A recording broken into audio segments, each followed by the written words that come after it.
So, I just got to see the movie Immaculate, the brand new horror film from Neon, which of course stars Sydney Sweeney in the leading role. The film was directed by a guy named Michael Mohan, and it stars Sydney Sweeney, who plays a nun who gets transferred to this Italian sort of church, sort of place where all these nuns and all these priests are sort of living, and essentially the movie's about her kind of asking for forgiveness for her sins of starring in Madam Web. That's not what this movie's about, but it should have been what this movie's about. The actual plot is she's a nun, and she kind of finds out that she's pregnant, and they think, oh my god, have you ever been with a man? She's like, no, I've never been with a man. And they go, listen again. They believe that she's kind of like the Lisan al-Jaib, and there's like a big sort of horror plot around it, and we get into some horror shenanigans. Now, I have some thoughts on this movie. First things first, before I mention my thoughts on this, they're a little bit scrambled, because immediately after seeing this movie, I did a double feature, and I saw the movie Late Night with the Devil. And of course, I did a review for that movie, and I thought it was a masterpiece. So seeing that movie right after this one kind of spoiled any real opinion I had on this film. But I will say, I'll try not to be too harsh on this one, because there are some stuff this movie does well. First off, Sydney Sweeney. Sydney Sweeney gives it her absolute all in this role. You can definitely see there was a lot of effort put into this character, and I do think Sydney Sweeney tends to be a standout in pretty much everything that she does. She is an acquired taste as an actress. I know there's a lot of people that don't really like her style. They think she comes off a certain way that they don't appreciate, but I actually think that she's a really good and really talented actress. She's done a lot of different roles over the last 2 years that I've seen that have really kind of changed in sort of depth, and she's presented very different characters to sort of set herself apart from just that sort of Euphoria character. She did a movie called Reality, which I didn't really talk about a lot on this channel, but I really enjoyed her performance in that. And here, she is also very good kind of playing a, you know, centerpiece, a main character in a Scream horror movie, you know, kind of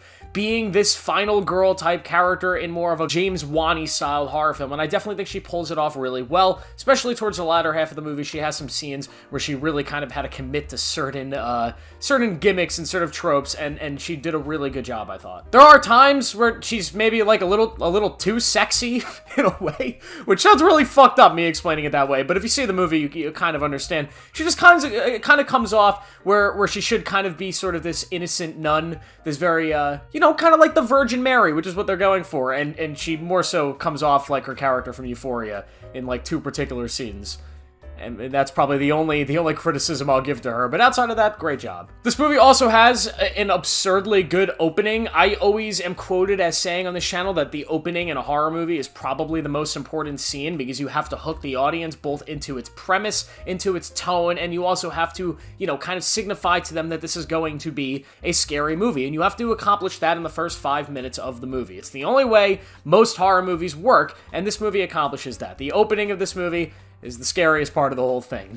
They capture a vibe, they capture suspense with really smart direction and choices with the edit, and yeah, the opening in this movie very much succeeds at setting a vibe that is then kind of tossed into the dirt, because what follows the opening is a very, very long, stretched out, boring second act that is not very scary, doesn't really get you interested into its plot, and the only times that it does get you to go like, oh, like it jumps you, is when it's jump scares. This movie relies heavily on jump scares, some of which I'll give it credit for, are cleverly designed and very well set up, you know, jump scares that actually did get me, but none of them really feel as earned as in some other movies, just because the movie as a whole just doesn't really have that vibe to it. I think one of the reasons is because the characters here aren't really strong outside of Sydney Sweeney's. They're just kind of throwaway characters who sort of fit into one a sort of personality mold. Like, you kind of get the idea of which characters are the good guys, which ones are a little bit, you know, maybe not so good. You kind of get that in the first 20 minutes of the film, and after that, none of them really offer anything else to the plot.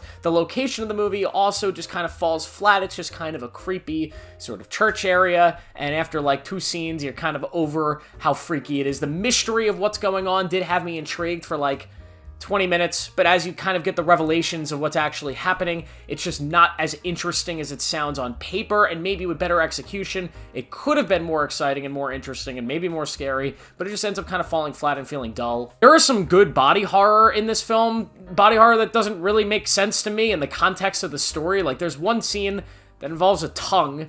I'm not going to spoil anything more than that, but that scene kind of fucked me up. That was good. That was good filmmaking, good work. I just don't really, it didn't really mean anything overall to the plot. It didn't get followed up on.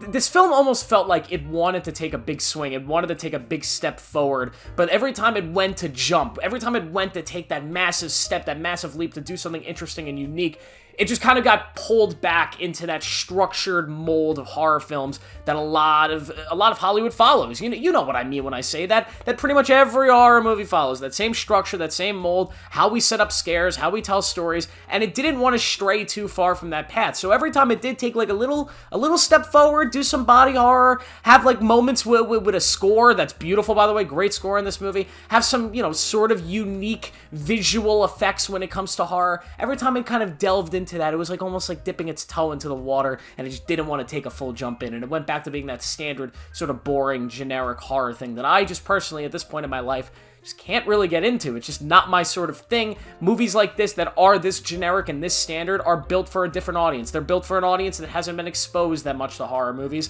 to give them that little taste of, oh, jump scares, an okay plot that maybe hooks you and leaves them a little bit unsettled. That's the point of this movie, to target that audience. Somebody like me who's seen hundreds of horror movies. I've seen it all. They don't scare me anymore. They just don't. I mean, the jump scares, yeah, they'll get a little jump, but none of these movies really stick with me. They need to do something more. For me personally, for an audience like me, it needs to do something more, and at times this movie definitely seems like it was trying to, but it never takes that full step, and because of that, I was just very bored, very sleepy, and I just could not get into it. Even the third act that wanted to be this incredibly shocking thing, especially in its final moment. The final moment of this movie is supposed to be this incredibly shocking thing that really leaves a lasting impression on the audience, and I think really resonates its themes to the audience, which I think is trying to say something about maybe abortion. I think that's the point of this movie. I might be offbeat there, but that's kind of what I got out of it. But that final shocking moment, although yes, there were members of my audience that gasped, went, wow, that's crazy.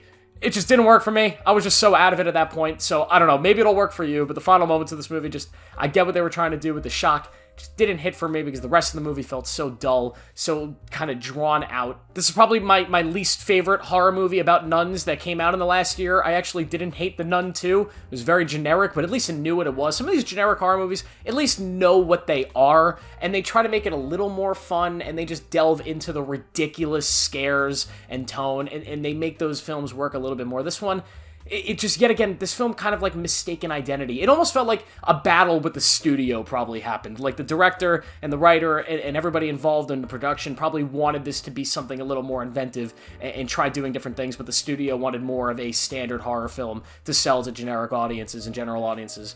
Maybe that's what happened. Maybe it didn't. I don't know. All I know is right after this, I watched Late Night with the Devil, and it blew my fucking socks off. It was one of the best horror movies ever. It's just so inventive and so unique, and did everything that I wish this movie would have done. When I talk about taking that big jump into something different and unique, that movie did a fucking dolphin dive into the pool. It didn't just dip its toe. This movie, little toe dip, and then pulls out because now we don't want to get wet. We don't want to take that risk. We don't want to dive. We just want to give you the generic horror movie that'll probably do well because people like Sydney Sweeney, and then everybody after a week will forget this movie ever happened. I already forgot. What am I even talking about? So I will give Immaculate a 2 out of 5. It's not a complete dumpster fire, and I'm sure a lot of people are going to like it. It just was not my favorite horror movie I saw yesterday. So 2 out of 5. Have you guys seen Immaculate? If you have, let me know down below what you thought of it. Make sure to like this video, subscribe, turn on notifications, hit the video on your screen right now, and I will see you guys in the next one.